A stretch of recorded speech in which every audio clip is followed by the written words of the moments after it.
最近啊，马上要暑假了，再加上《王国之泪》发售，所以关于 Switch 的讨论就越来越多了。确实 ，Switch 加《王国之泪》的这个组合啊，让人又爱又恨，就像是把一朵鲜花插在上。尤其是这个游戏在遇到高负载场景的时候，为了维持那可怜的帧率，它还把分辨率降到大概500多 P， 整个游戏画面啊，那就是又糊又卡。给你们看一下，如果性能足够的情况下，这游戏能有多流畅呢？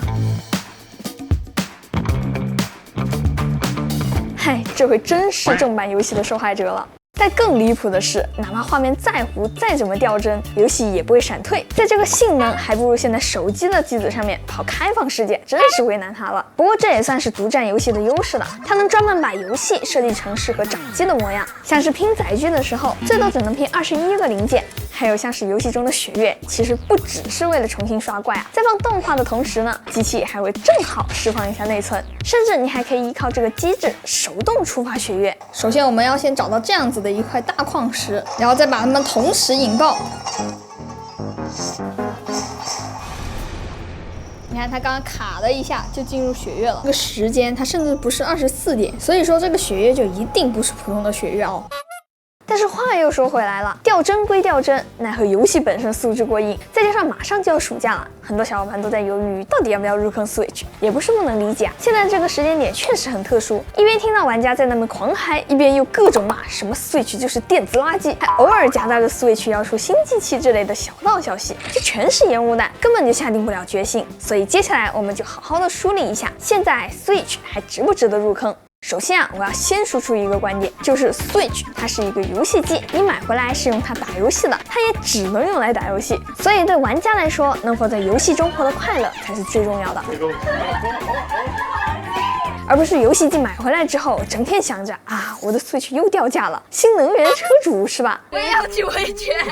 所以，如果你想要玩任天堂的游戏，就别在意会不会被新主机背刺了。Switch 最大的魅力还是这些专门为掌机设计的新颖游戏，在这一点上 ，Win 掌机是无法代替的。所以，要不要买 Switch， 就看你对这些游戏感不感兴趣了。任天堂还发消息说，到明年3月底之前不会发布新硬件，而且要是真的有新主机发售，那肯定得有一部素质过硬的大作当做护航游戏。现在《王国之泪》都已经发售了，说实话啊，任天堂一时半会儿也拿不出来什么合适的游戏当新设备的护航游戏。所以现在入坑 Switch 至少还能玩2年的时间，这2年足够你把 Switch 的第一方大作玩个遍了。既然现在入坑 Switch 没有问题的话，那我应该怎么选 Switch 呢？首先呢，我们就需要了解一下 Switch 有哪些版本。目前 Switch 一共发布了4个版本，分别是标准版、续航版、OLED 版和形态完全不一样的 Lite。这其中标准版已经停产了很久了，现在能买到的标准版都是二手的，而且标准版确实没有什么优势，所以直接排除。实际要选的就只有续航版、OLED 和 Switch Lite。不过在你正式选择机器之前，你得先了解一下 Switch 上有啥游戏，还有你喜欢玩哪种类型的游戏。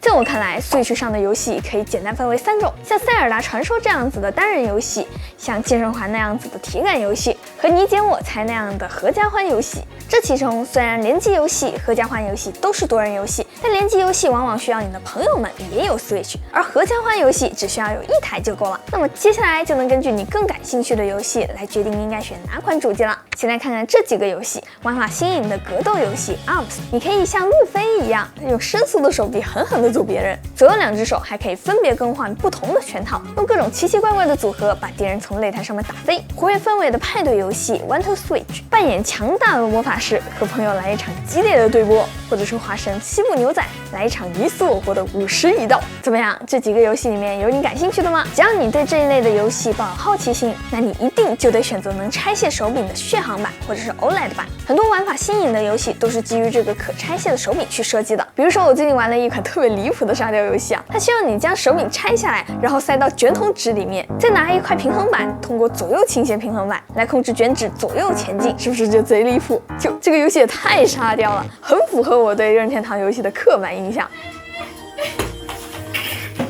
在选购方面，这2个版本在性能上面完全没有区别，就和名字一样 ，OLED 版只是比续航版升级的一个屏幕。我给你们看一下画面对表 ，OLED 的显示上还是比续航版好看很多的，而且这2个版本的 Switch 也就相差200元。我这里比较推荐大家直接入手 OLED。那如果我对那些体感派对游戏都不感兴趣，就只想玩玩塞尔达传说、动物森友会那类游戏，那是不是买 Lite 就可以啦？对，但是也不对。我来说说原因啊。Lite 是一款非常特殊的 Switch。Lite 本身有很多的优点，一体式的机身，玩游戏的时候手感更好。要知道，其他的 Switch Joy-Con 连接的部分都会有一些松松垮垮的感觉，它更便宜，只有 OLED 的1半的价格，整体更轻、更迷你，随手就可以插在口袋里面。但是它也有很明显的痛点，它没有主机模式，这意味着你几乎不能用它来玩合家欢游戏。还有一点就是，任天堂的游戏向来不是依靠卓越的画面来吸引玩家的，他们更关注玩起来的体验。这其中表现最好的就是在你游玩的过程中的震动反馈。就比如说《王国之泪》里面有一个敌人叫方块魔像，你需要用究极手把他的核心给拽出来，才能攻击到他。在你拽他核心的时候，手柄的震动反馈就非常的真实，那种感觉有点难形容啊，就好像是你在用超能力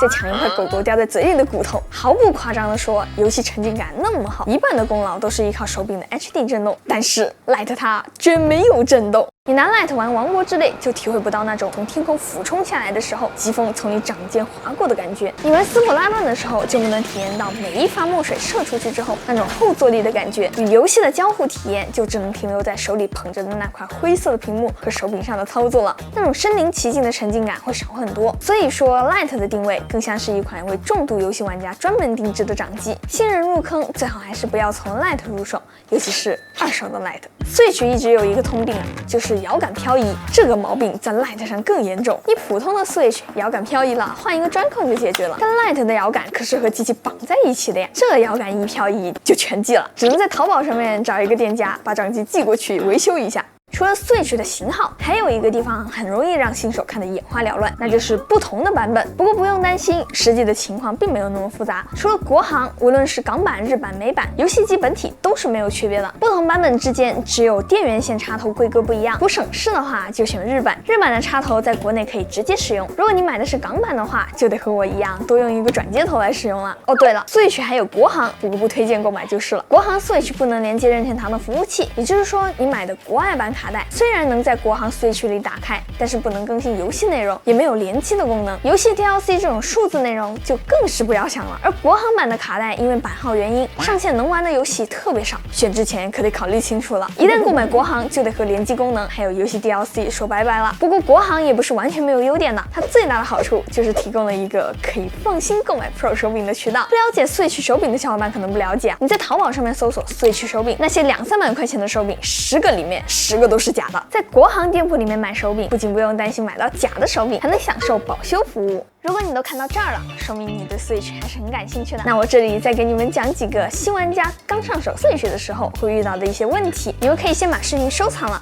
等到买 Switch 的时候再看一遍，不要踩坑了。首先是你在 Switch 主机上面建立的只是一个用户，你还需要在官网上面注册账号，并且和你刚刚在主机上面建立的用户关联起来，这才算是建好了号。第二呢，在关联账号之前是需要更新主机的，你需要在更新前提前开好加速器，不然大概率你是要更新3到4个小时。说到加速器啊，就不得不我还没有接到商单，那没事了。然后就是关于游戏的部分，任天堂的游戏存档只会记录在机械的本体，游戏卡带里面是没有存档数据的。所以说你向朋友借游戏卡带的时候，也不用担心把他的存档给覆盖掉。如果你购买了任天堂 Online 会员，就可以解锁云存档的功能。不过这个云存档在多台 Switch 之间使用的时候，可能会遇到一些问题。在开启数据自动下载的时候，任天堂的天才思路会直接把最后联网的存档当成最新的，然后直接覆盖掉其他的存档，所以很有可能被覆盖掉的那一个存档呢，其实进度才更新，只是单纯的联网比较早。就比如说你现在有2台 Switch， 有一天中午你带了一台 Lite 出门玩塞尔达，晚上回家之后，你先开了家里面的 Switch 看了一下塞尔达，那按照云存档的覆盖逻辑，家里的 Switch 就会直接把你出去玩的所有进度直接覆盖掉。所以最好在设置这里把这个保存数据的自动下载给关闭，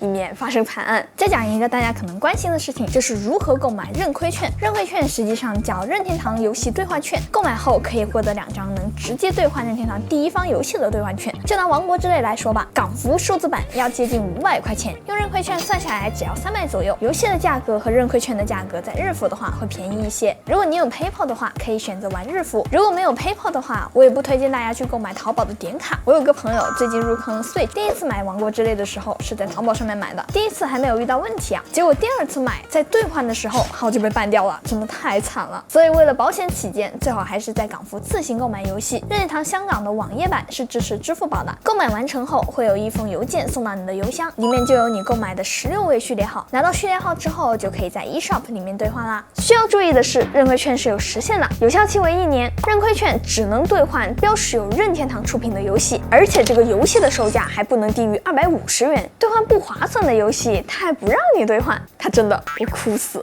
说到底 ，Switch 它只是一台游戏机，它永远都不会是一件刚需品，你总能找到各种各样不去买它的理由。所以 Switch 值不值得这一点，不应该让别人来决定。对我来说，我看过塞尔达里雨后的彩虹，在斯普拉顿里面和好朋友一起跳舞，和损友们一起玩你捡我猜，笑到肚子都疼了。我很喜欢游戏里的每一趟旅途，每一次冒险，所以我会觉得购买 Switch 这件事情很值得。而且我还想将这一份快乐分享给每一位还未体验过 Switch 的玩家，让大家也来体验一下这份来自任天堂的快乐。OK， 这期视频到这里就结束了。如果这期视频对你还有所帮助的话，记得给我点赞、3连关注哦，这对我来说非常重要。那么我是千里，咱们下期再见吧，拜拜。